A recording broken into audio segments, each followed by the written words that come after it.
Hello guys, welcome back again in exam pro भैया।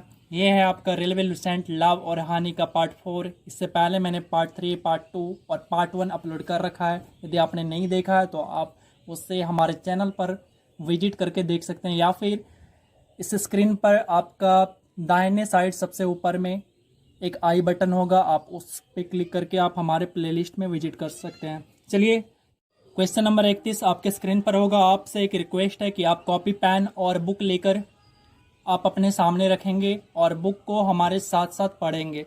चलिए, 31 number सवाल देखिए।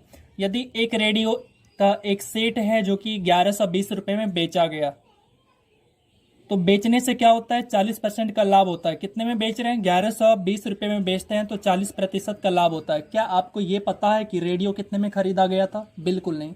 लेकिन आपको ये जरूर पता है कि प्रतिशत में कितने रुपए में रेडियो खरीदा गया था। तो कितने में खरीदा गया था? 100% में। ठीक है, तो लाभ हो रहा है तो 100% प्लस 40%, मतलब 140% में बेच रहे हैं। लेकिन रुपए में हम कितने में बेच रहे हैं? रुपए में हम 1120 रुपये में बेच रहे हैं। कितने में बेच रहे हैं? 1120 रुपये में हम रेडियो को बेच रहे हैं, जो कि हमारा कितने के बराबर है?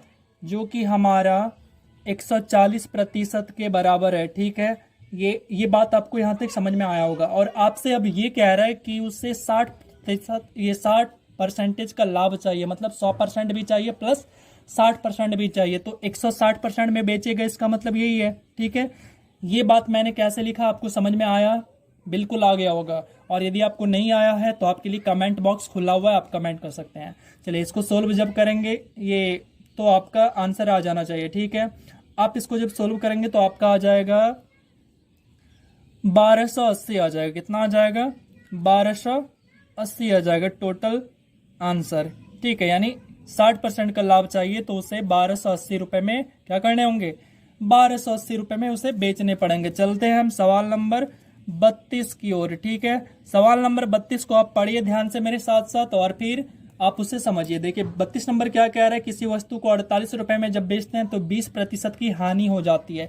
इसका मतलब ये हुआ कि ये रहा 48 रुपये, 20% का हानि हो रहा है, मतलब 100% था टोटल, तो 20% हानि हो रहा, तो आप उसे बेचे कितने में होंगे? 80% में ही तो बेचे होंगे ना। ये रहा 80%, नीचे लिख दिए। ठीक है, उसके बाद आपसे ये कह रहा है कि हमें क्या चाहिए? 20% का लाभ चाहिए, यानी 100% प्लस 20%। तो 120% में आप इसको बेचेंगे तो आपको 120% यानी विक्रय मूल्य निकालिए।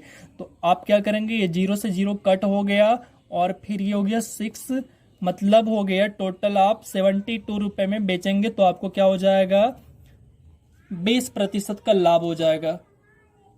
सवाल नंबर 33 देखिए। सवाल नंबर 33 में क्या कह रहा है? किसी वस्तु को 480 रुपये में बेचते हैं तो 20% की हानि होती है। मतलब वस्तु को कितने में खरीदे, ये बात तो आपसे हुई ही नहीं।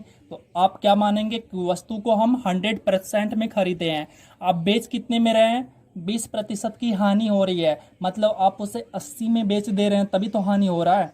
ठीक है, मतलब ये हो गया कि ये जो 420 है, ये 420 कितने के बराबर है?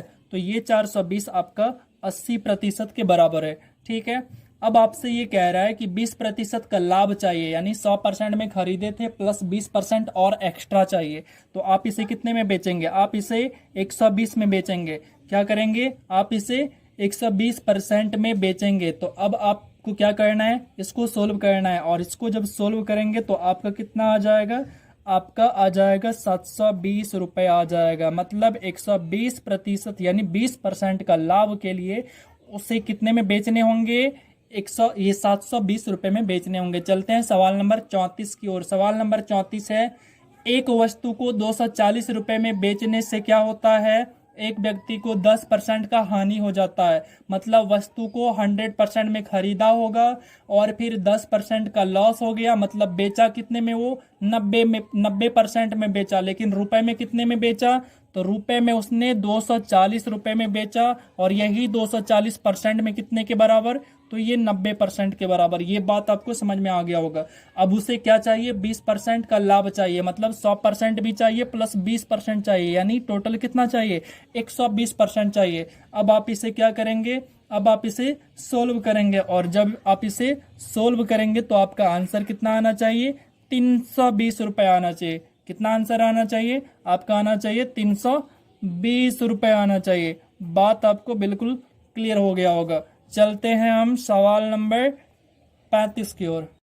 देखिए सवाल नंबर 35, अभी जितने भी सवाल बताऊंगा ये सारे एक ही टाइप के हैं, तो इसलिए मैं क्या कर रहा हूँ, थोड़ा तेजी से कर रहा हूँ।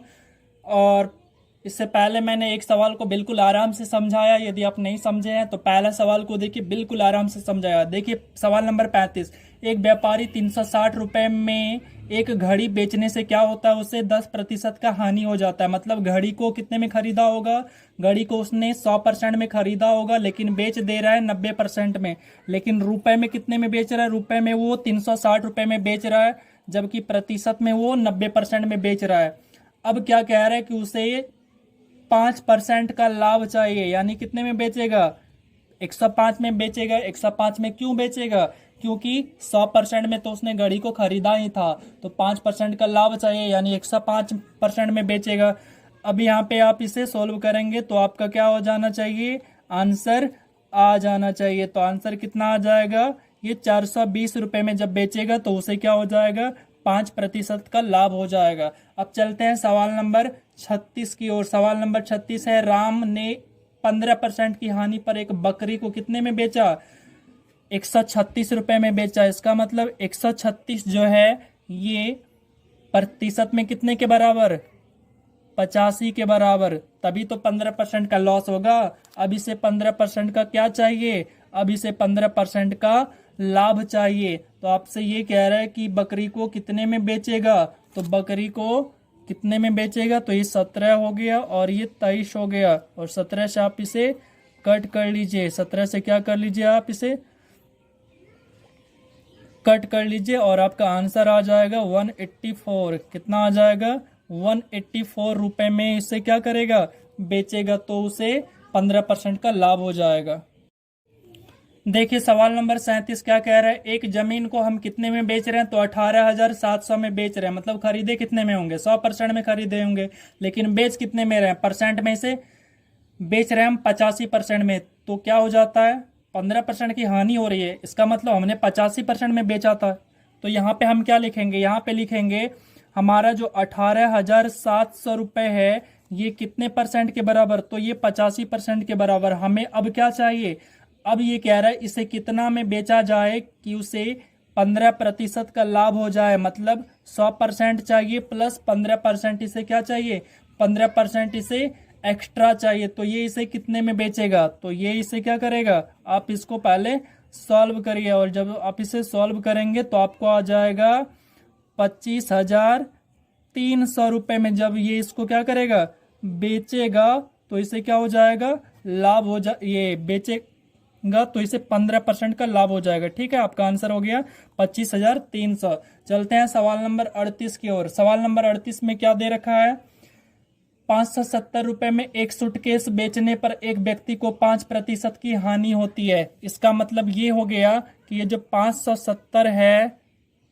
परसेंटेज में कितने के बराबर, 5% की हानि, मतलब 100 में से -5 करेंगे, यानी 95% में ये इसे बेच रहा है। लेकिन आपसे ये कह रहा है कि उस व्यक्ति को 5% का लाभ होने के लिए सूटकेस कितने में बेचना होगा।